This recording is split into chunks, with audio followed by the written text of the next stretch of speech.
Olá você, tudo bem? Charles Darwin, naturalista inglês, nasceu em 12 de fevereiro de 1809 e foi um dos grandes naturalistas precursores da teoria mais aceita na atualidade sobre o evolucionismo.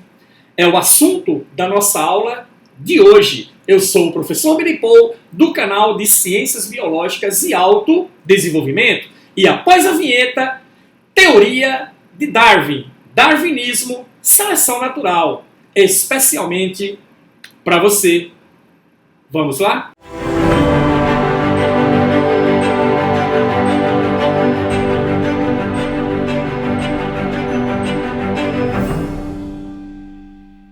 Seja muito bem-vindo à nossa bioaula. Aconselho você a ir na descrição deste vídeo, baixar o Biomap e assistir a aula com o Biomap da aula em mãos. Isso poupa tempo. Evita de você ficar dando stop no vídeo para fazer anotações, pois as anotações já estão em suas mãos. Ainda não é inscrito? Se inscreva no canal e ative as notificações. Na aula anterior, falamos sobre lamarquismo. Se você ainda não assistiu a aula de lamarquismo, assista. Mas vamos lá. Lamarck considera que o indivíduo se modifica para se adaptar às condições que são impostas pelo meio ambiente. Hoje, então, nós vamos analisar como funciona a ideia evolutiva na cabeça, na mente de Charles Darwin. Charles Darwin foi o precursor da teoria da seleção natural, que nós chamamos de darwinismo. Lei básica do darwinismo, seleção natural. Considerações iniciais. Lamarck, como eu disse a vocês no início da aula, nasceu em 12 de fevereiro de 1809, morreu em 1882, 2 anos antes de Mendel, que morreu em 1884. Ah, professor, então quer dizer que Darwin e Mendel, eles eram contemporâneos de época? Sim, mas nunca se conheceram.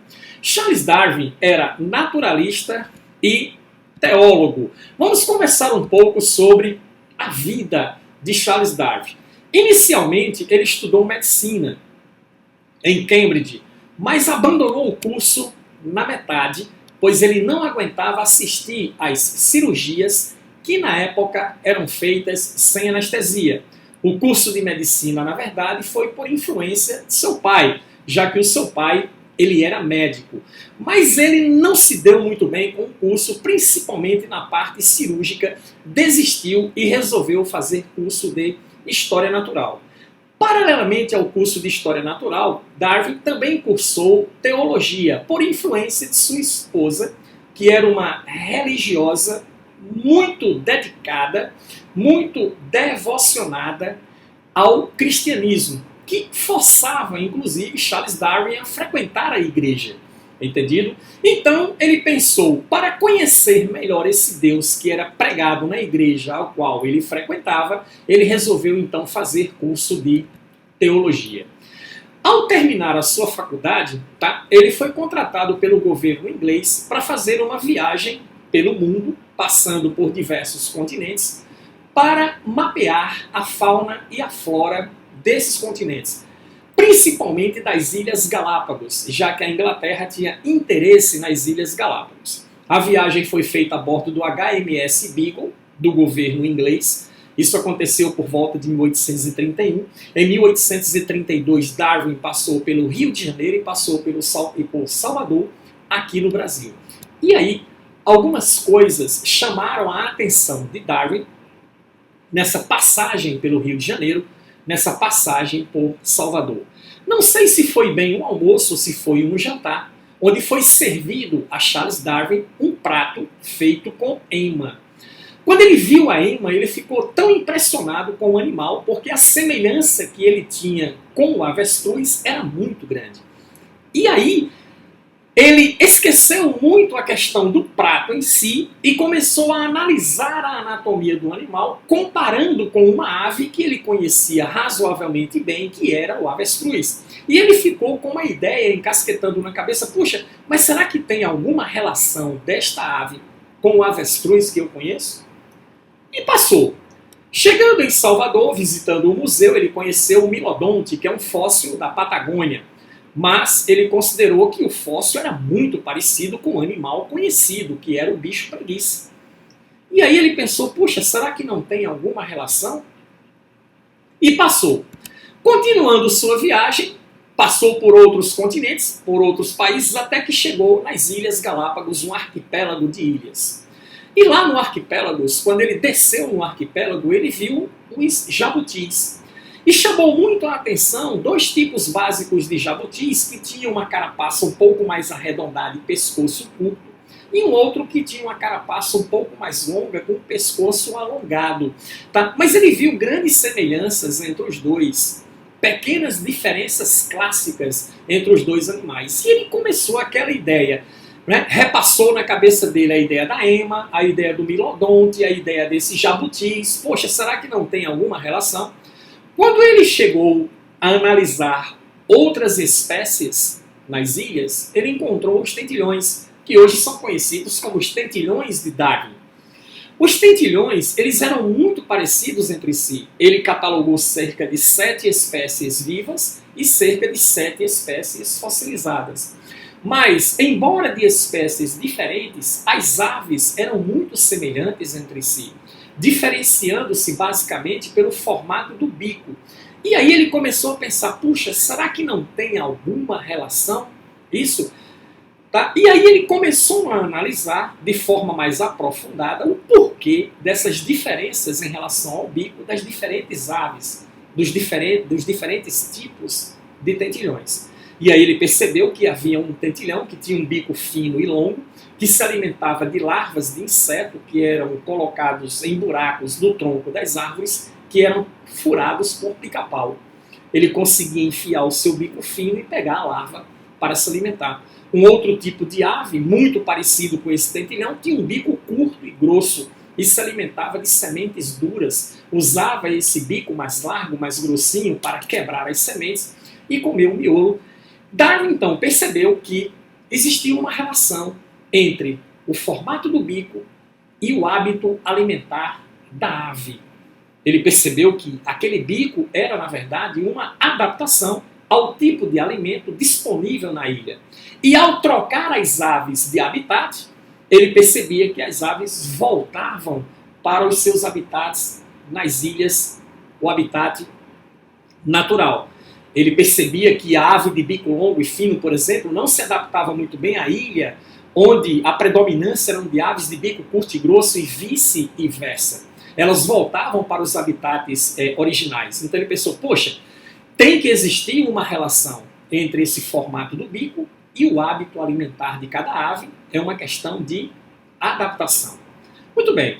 De volta à Inglaterra, após a viagem, em outubro de 1838, Darwin leu o livro de Thomas Robert Malthus. Thomas Robert Malthus foi o desenvolvedor de uma teoria muito conhecida, chamada teoria malthusiana, num livro que Malthus escreveu, um ensaio sobre a origem das populações.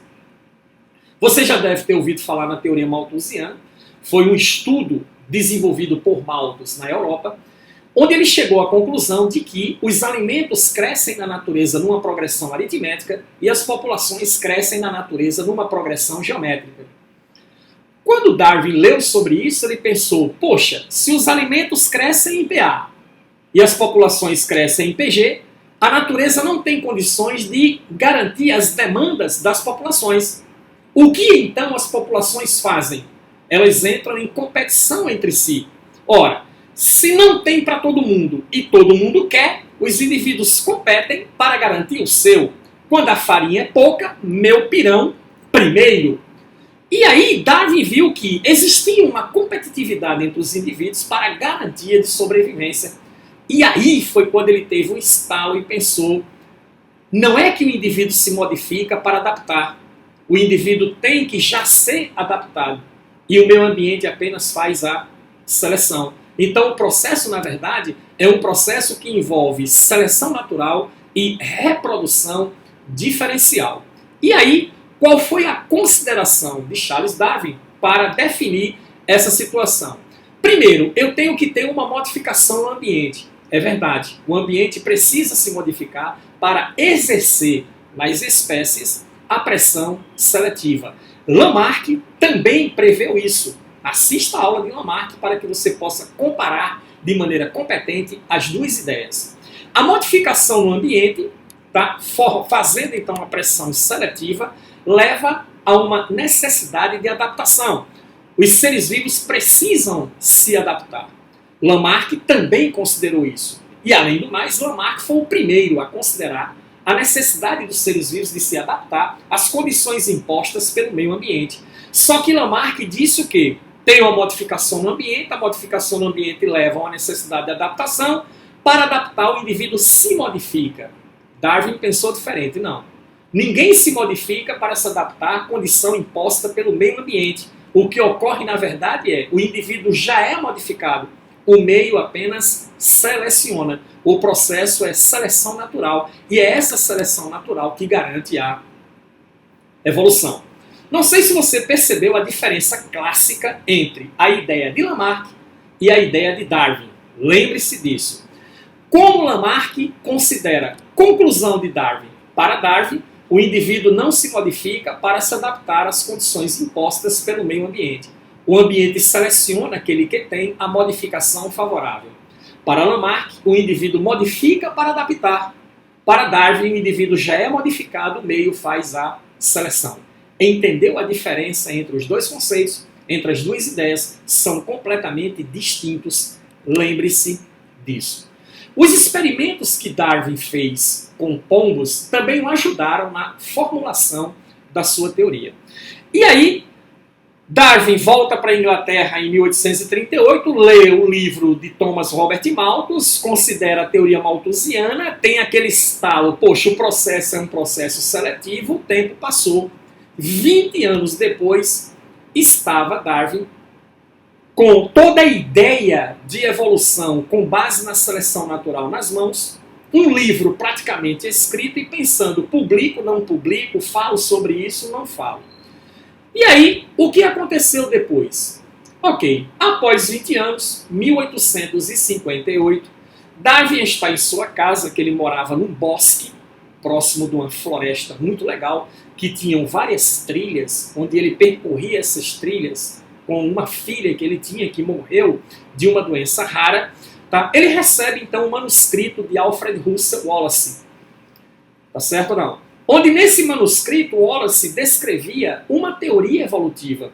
Mas quando Darwin leu, percebeu, poxa, era a mesma ideia que ele tinha tido. Wallace também estava considerando a seleção natural como processo de evolução, a mesma coisa que Darwin tinha considerado. E aí, isso fez com que Darwin ficasse preocupado, porque se ele publicasse primeiro, Darwin perderia todo o seu trabalho. O que ele fez então? Ele entrou em contato com Wallace e perguntou para ele se eles podiam então apresentar a teoria juntos, tá? Na reunião da Linnean Society of London, que era a comunidade científica da época. Isso aconteceu em 1858. E aí o que aconteceu? Darwin publica então o seu livro A Origem das Espécies em 1859. Tá? O reconhecimento de Darwin se deve a um maior número de observações em relação ao Wallace. Tá certo ou não? Por isso que Darwin ficou consagrado como o pai da ideia da seleção natural. Mas o Wallace também chegou às mesmas conclusões. Mas o número de observações que Darwin tinha era muito maior do que o número de observações de Wallace. Quando Darwin estava com o rascunho do livro pronto, ele chegou para a mulher dele, que era uma cristã radical ortodoxa, e perguntou para ela, o que eu faço com isso? Ela disse para ele, queime. Aí ele falou, mas eu não posso negar a verdade. Ela olhou para ele e disse, queime mesmo assim. Então ele olhou para ela e disse, queime você. Saiu e foi embora. Passou o dia rodando na cidade. Quando ele voltou para o bosque onde estava a sua casa, que entrou no jardim, viu uma pequena fogueira. E ele pensou assim, poxa, ela queimou o livro. Entrando na sua casa, perguntou para ela, e aí, o que você fez com o livro? Ela disse, só um minuto. Entrou em casa, pegou o calhamaço, o rascunho do livro, empacotado, entregou para ele e disse: publique e que Deus nos perdoe. Na verdade, ela passou o dia lendo o livro, percebeu que o conceito de seleção natural era um conceito muito forte, era um conceito difícil de ser dissuadido. Então, tudo bem, publique e que Deus nos perdoe. Uma curiosidadezinha sobre a vida de Charles Darwin. Charles Darwin perdeu a sua filha para uma doença rara. Era uma filha que ele caminhava com ela no bosque todas as tardes. Tá? E um dia ele caminhando no bosque, no meio da floresta, ele encontra um coelho raspando, tá, uma casca de um tronco de uma árvore. E a menina, quando vê aquilo, olha para ele e diz: papai, papai, papai, olha só que coisa linda. Eles se abaixaram e ficaram olhando a atividade ecológica do coelho, quando de repente um gavião invade a floresta, pega o coelho, enfia suas garras da região abdominal pela parte de baixo, rasga o coelho ao meio, vira-o para cima e começa a comer as suas vísceras. A menina, então, em desespero, começa a chorar copiosamente. O pai, então, a retira da floresta, leva ela para casa e chega lá e explica como acontece o processo de seleção natural, que a natureza é assim. Entendido? Nesse momento, Darwin chega para sua esposa e diz que não quer mais ir à igreja. Ele não consegue admitir que um Deus tão misericordioso, que um Deus tão poderoso tenha criado uma natureza tão cruel, que para que eu sobreviva é preciso que eu mate você. E essa foi uma das grandes revoltas sofrida por Charles Darwin, tá? No conflito entre a ideia de Deus e a ideia de seleção natural. E o que é a seleção natural, professor Billy Paul? Segundo Darwin, ele dizia que a seleção natural é o mecanismo de sobrevivência do melhor adaptado. Tá? Exemplos clássicos de Charles Darwin. Lembra de Lamarck? Lamarck afirmava que o quê? Dizem que o exemplo não era dele, mas a ideia de Lamarck sobre o pescoço das girafas, que é atribuída a ele, diz que as girafas tinham um pescoço curto e o esforço que elas faziam para alcançar a copa das árvores fez com que o pescoço da girafa fosse alongando. Na reunião da Linnean Society of London, em 1858, Darwin se referiu ao pescoço da girafa, dizendo que não eram todas as girafas que tinham pescoço curto. O tamanho do pescoço era variável. Existiam girafas de pescoço curto, de pescoço médio e de pescoço longo. Quando a escassez de alimento rasteiro, de alimentação arbustiva aconteceu, as girafas, por uso e desuso, não houve o desenvolvimento do pescoço por uma questão de uso e desuso. Já existia na população das girafas um indivíduo melhor adaptado à situação de ter que captar folhas verdes nas copas altas das árvores. Ninguém se modificou para adaptar. Já existia na população o indivíduo naturalmente adaptado. O meio ambiente apenas selecionou. Entendido? Mas o exemplo que foi mais contundente na época foi esse aqui. O exemplo do melanismo industrial envolvendo as mariposas Biston betularia. Olha lá, Darwin, em 1858, dizia assim: há 100 anos atrás, Manchester era uma típica cidade, uma pacata cidade do interior da Inglaterra que vivia de agricultura. Se você olhar para essa imagem que você está vendo aqui, perceba que nós conseguimos perceber que há duas mariposas, ó, essa aqui, mais escuras, e essa aqui. Na verdade, existiam duas variedades de mariposas da espécie Biston betularia. Uma de asas claras e outra de asas escuras. Um ambiente claro de Manchester, sem poluição, uma cidade pacata que vivia de agricultura, era muito fácil as mariposas de asas claras se camuflarem nesse ambiente e as mariposas de asas escuras serem muito visíveis aos predadores. Aí Darwin disse: com o advento da Revolução Industrial, a situação mudou. A poluição, a fuligem, escureceu o ambiente de Manchester, fazendo com que as mariposas de asas escuras conseguissem se camuflar facilmente e as mariposas de asas claras ficassem agora mais visíveis, sendo mais predadas pelos predadores. Por uma questão de reprodução diferencial, as mariposas de asas claras, por serem mais predadas, têm uma menor capacidade de reproduzir e originar um grande número de descendentes, o que agora era possível para as mariposas de asas escuras. Seleção natural, reprodução diferencial. Entendido? Então essa é a base da ideia da seleção natural de Charles Darwin. Darwin foi questionado na reunião sobre, tudo bem, Darwin dizia que os indivíduos de mesma espécie não são completamente iguais entre si. Eles apresentam variações. E é em cima dessas variações que a seleção natural atua, selecionando aqueles indivíduos que possuem as variações mais favoráveis, as variações que os permitem estarem melhores adaptados à condição ambiental que lhe é imposta num dado momento. Darwin, então, foi questionado sobre isso, perguntaram para ele, de onde vêm as variações, Mr. Darwin? Ele disse, isso é o que eu ainda não sei quanto à minha teoria, mas que é assim é. Na verdade, Darwin ele não conseguiu explicar as causas das variações, porque as causas das variações estavam relacionadas com Mendel, mas ele não chegou a conhecer Mendel. Darwin estava defendendo sua teoria em 1858 na reunião da Linnean Society of London. Mendel havia começado os estudos da genética com as ervilhas em 1857, um ano antes. Mas a genética ficou 35 anos no anonimato. Tá certo? Então esse foi o problema não resolvido. Por isso que Darwin estava demorando em publicar a sua teoria. Mas por pressão de Alfred Russel Wallace, que poderia publicar na sua frente, então ele teve que se antecipar e assim lançou, mesmo assim, A Origem das Espécies, em 1859. Uma história evolutiva. As tartarugas marinhas, tá aqui, ó, esse belo animal que chega a pesar 120 quilos, todos os anos, na época da reprodução, essas tartarugas retornam à praia onde nasceram. Elas sobem na areia e cavam buracos onde depositam dezenas de ovos. Vão embora cuidar da vida delas, deixando lá a sua prole após uma nidificação. Muito bem. Com o tempo, esses ovos eclodem e liberam de dentro deles pequenas tartaruguinhas. As tartaruguinhas inicialmente estão enterradas, elas querem sair de dentro do buraco, começam a cavar.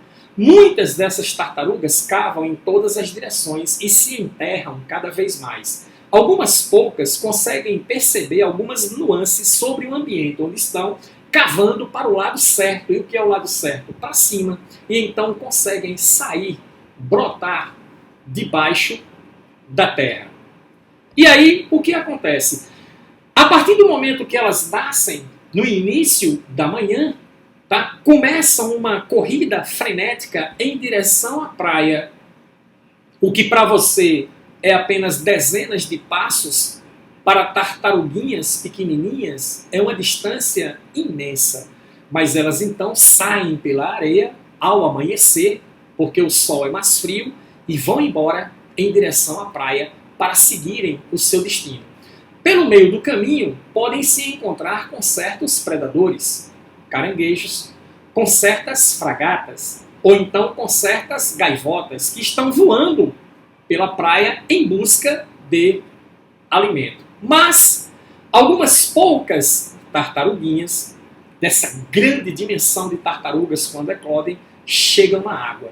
E quando chegam na água, precisam se proteger, esperar a carapaça endurecer um pouco mais, senão vira comida de peixe. E aí elas irão crescer, se tornarão tartarugas adultas, voltarão novamente à praia, na próxima época de nidificação, na próxima época da postura de ovos. Resultado: só no processo inicial de saída do buraco, passar pelos predadores, chegar na água, se proteger para não virar comida de peixe, apenas 10% de cada ninhada sobrevive. E apenas 1% dessas tartarugas atingem a idade adulta. Isso é o processo de seleção natural por Charles Darwin e Alfred Russel Wallace. A seleção natural é mais que um mecanismo evolutivo de sobrevivência e reprodução diferencial.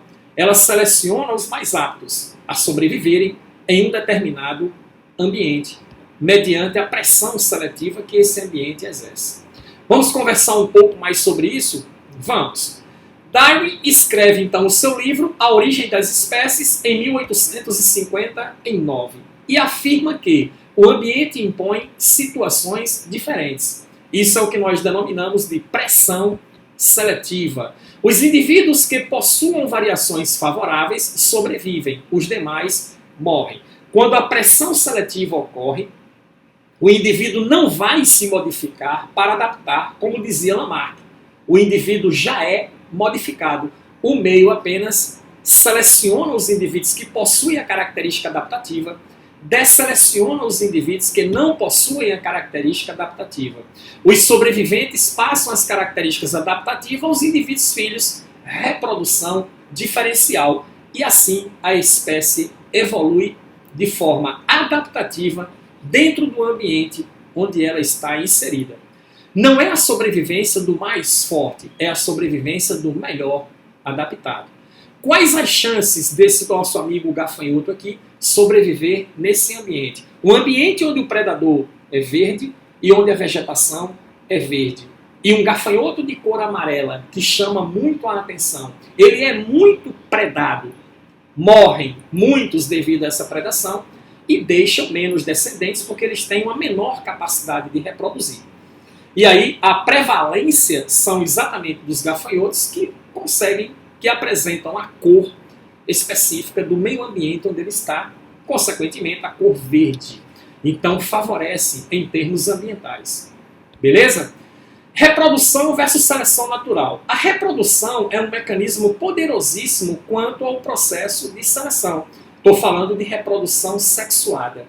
Porque na reprodução sexuada eu tenho recombinação gênica. E além da recombinação gênica, eu tenho dois indivíduos que participam. Um deles considera-se o macho. E qual o papel do macho no processo de reprodução? Fecundação. E a fêmea, qual o papel da fêmea no processo de reprodução? Seleção. Os machos fecundam a quem? As fêmeas selecionam com quem? Na época do inverno, sapo vai para a beira da lagoa e fica lá coachando. Weber, Weber, Weber, Weber, Weber. Qualquer sapo fêmea que vá até ele porque gostou do coachado, ele vai aceitar, ele vai reproduzir e vai passar o seu código genético adiante. O objetivo do macho é passar o seu código genético adiante. O objetivo da fêmea, selecionar o melhor código genético que ela puder incorporar.